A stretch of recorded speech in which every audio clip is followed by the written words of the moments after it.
السلام عليكم ورحمة الله وبركاته. أهلا بكم من قناتي، فيديو جديد وحلقة جديدة. بس قبل ما أبدأ أي حاجة أقول ألا بذكر الله تطمئن القلوب. سبحان الله والحمد لله ولا إله إلا الله والله أكبر ولا حول ولا قوة إلا بالله.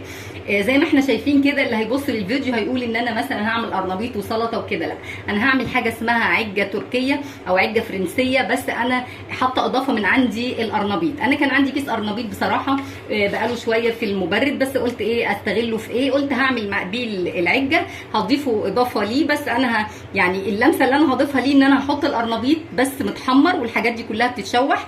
هنروح مع بعض على البوتاجاز عشان نشوف احنا هنعمل ايه مع بعض. خليكم معايا. احنا مع بعض على البوتاجاز زي ما احنا شايفين، الزيت على النار، وهنا المقادير معايا عشان ما كنتش قلتها. دي بطاطسايه واحده مبشوره، بصلايه، قرنين فلفل حار، جزرايه مبشوره، خضره مشكله، طماطمايه واحده.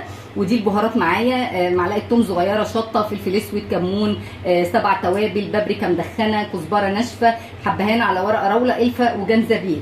تمام. وطبعا القرنبيط والملح اكيد، وده زيتون اخضر متقطع. وطبعا الجبنه الموتزاريلا دي علشان التزيين، يعني هحطها على وش العجه. وطبعا معايا كوبايه دقيق وكوبايه لبن، ومعايا البيض. تمام. هنبدا بقى في خطواتنا مع بعض. اول حاجه هننزل بالقرنبيط. تمام. هحمر القرنبيط انا، وبعدين اشوح كل الحاجات دي وارجع لكم تاني. خليكم زي ما احنا شفنا. انا كنت حاطه القرنبيط سليم، استنيت لما اخد وش شويه، وبعدين ابتديت ان انا هرسه كده، علشان طبعا انا عايزاه في العجه قطع صغيره مش قطع كبيره. كده اطلعه بقى، وبعدين احط البصل. خليكم معايا. على ما القرنبيط يتحمر على النار، هنا دول الاربع بيضات والزيتون، وهنزل بالتوابل والتومه نيه. انا بنزل بالتوابل هنا، مش بحطها على النار. تمام. وهنزل بكوبايه الدقيق، وهنزل بكوبايه اللبن. على فكره ممكن تحطوا بدال اللبن زبادي عادي، المتاح عندك يعني. هي اصلا في الوصفه اللي انا شفتها بصراحه، كانت واحده فرنسيه بتعملها، كانت عاملاها بالزبادي. تمام. اهو ده ملح طبعا مش هنكتر لان الزيتون مملح. وهنا بقى ده بيكنج باودر كيك شيف. انا هنزل بالكيس كله عشان انا حاطه كوبايه دقيق. هو الكيس يعتبر معلقه كبيره، يعني انت لو هتعملي صينيه اصغر من كده حطي معلقه صغيره. هنضربه كويس جدا، وطبعا هيكون الحاجات اتحمرت، هنزل بيها على الخليط اللي انا عملته ده. وانا الغرض من ان انا اعمل الخطوه دي، عايزه اسيب الدقيق يخمر زي كاننا بنعمل كيكه. تمام. علشان ترتفع معايا.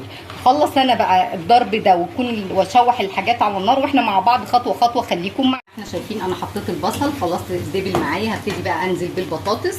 برضه هسيب البطاطس تدبل شويه، وبعد كده هبتدي انزل بالجزر، الحاجات اللي هي ليها قوام، والخضره والفلفل دول اخر حاجه هنزل بيهم مع الطماطم. تمام. يعني هنسيبها دي تدبل، ولما ادخل على المرحله الثانيه هرجع لكم تاني. خليكم. البطاطس دبلت، هنزل بقى بالجزر بتاعي، هسيبهم يتشوحوا كويس، ومعاهم الفلفل. تمام. يتشوحوا كويس جدا، وبعد ما يتشوحوا ويتبالوا خالص، احس ان هم دخلوا على مرحله سوا، هبتدي ان انا انزل بقى بالخضره والطماطم، عشان دي اخر مرحله. احنا عارفين طبعا ان البطاطس والجزر والبصل هم بياخدوا وقت اكتر في التسويه. وطبعا الفرن يكون والع مسبقا على درجه حراره 180، يكون الفرن سخن يعني، وعشان اكون مجهزه لها المناخ بتاعها. هخلص المرحله دي وارجع لكم تاني. خليكم. زي ما احنا شايفين كده، دي المرحله اللي انا عايزاها، ان الخضار بتاعي يدبل وياخد لون خفيف كده ذهبي. هنزل بقى ببقيه المكونات بتاعتي كده خلاص. دي المرحله اللي انا عايزاها. على فكره في اضافات كتير انت ممكن تلغيها، يعني ممكن مش عايزه تحطي توم مفيش مشكله، مش عايزه تحطي طماطم برده مفيش مشكله. دي اضافات اختياريه بس بتعلي التيست شويه بالنسبه للعجه. والقرنبيط زي ما انا قلت لكم دي افتكاسه مني، انا حبيت ان انا اعلي القيمه الغذائيه لانه كله مواد مضاده للاكسده. واللبن برضو ممكن تستبدليه بزبادي، لكن ما ينفعش انك تستغني عن حاجه منهم. تمام. هي الوصفه الاصليه فيه كده. تمام. مش عايزه تحطي جبنه على الوش برضو عادي، دي حاجات اختياريه بالنسبه للناحيه الاقتصاديه يعني. تمام. خلاص انا كده هسيب ده يهدى شويه، وبعدين ارجع معاكم نقلب كل المقادير على بعض، نحطها في صينيه وندخلها الفرن. زي ما احنا شايفين انا حطيت القرنبيط عشان يصفي كل كميه الزيت الزياده اللي فيه، وسايبه ده يبرد اهو. هنزل بالقرنبيط ومجهزه في ايدي شوكه، علشان انا عايزه اهرس الحاجات دي كويس جدا قبل ما احط بقيه المكونات بتاعتي.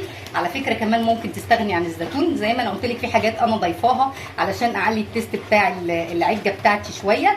هم الوصفه اساسا الشيف الفرنساوي اللي عملها يعني ما كانش حاطط فيها زيتون، كان كل اللي حطه فيها الجزر والبطاطس والبيض. انا ضفت من عندي بقيت وحطت الجزر والبطاطس والبيض. انا ضايفه الخضره زي ما قلت لكم وضايفه الزيتون، لكن زي ما انتم شايفين المكونات كده معايا. ممكن تحتاج معايا شويه لبن على اساس ان انا اطر المقدار. هنزل بالمقادير دي. بسم الله الرحمن الرحيم. وطبعا مش هنحط زيت تاني علشان خلاص هي دي الكميه اللي انا هستكفي بكميه الدهون اللي انا شوحت فيها الخضار يعني عشان ما تبقاش تقيله.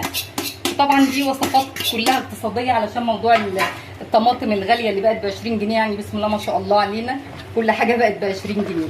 فعلا هتحتاج معايا شويه لبن، هحط لها شويه لبن وارجع لكم. خليكم زي ما احنا شفنا انا حطيت يعني حوالي نص كوبايه لبن او كوبايه الا ربع بصراحه علشان الخليط معايا يبقى لين كده.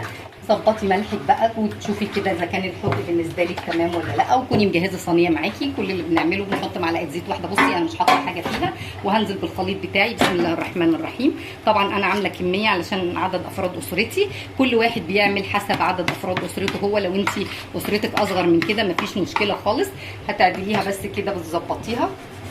بصي تعمليش اي حاجه خالص اللي انت بتعملي كده. هدخلها الفرن وارجع بعد ما تستوي، بعد ما تخش الفرن 5 دقائق هطلعها احط على وشها الجبنه واسيبها بقى تاخد اللون وتكمل سواها. خليكم ما احنا شايفين خلاص كده العجه تعتبر استوت 3/4 سوا، فانا هرش عليها الجبنه تاخد على قد ما تاخد يعني. دي كانوا شويه عندي باقيين تمام، وتحطيها بقى تحت الشوايه عشان تاخد الوش النهائي. وكده خلاص تبقى العجه بتاعتك استوت تمام. اتمنى ان شاء الله ان الوصفه تنال استحسانكم. هدخلها تحت الشوايه وبعدين نرجع اوريكم الشكل النهائي. خليكم حبايب قلبي كده، ده كان منظر العجه النهائي بعد ما خرجت من الفرن. ان شاء الله احاول بس تبرد شويه واقطعها واوريكم شكل القطعه. عملت جنبها سلطه خضراء، اتمنى ان شاء الله انها تنال اعجابكم. ولايك وشير وسبسكرايب للقناه، ودعوه منكم بظهر الغيب ليا ولكل مريض يتالم. اترككم في رعايه الله وامنه. حبايب قلبي هي بردت حاليا اهي، وانا قطعتها عشان اوريكم شكل القطعه. بصوا عامله ازاي، بصوا ارتفاعها ما شاء الله، والمكونات بتاعتها جميله جدا. اتمنى ان شاء الله ان انتم تجربوها وتقولوا لي رايكم في الكومنتات. اترككم في رعايه الله وامنه.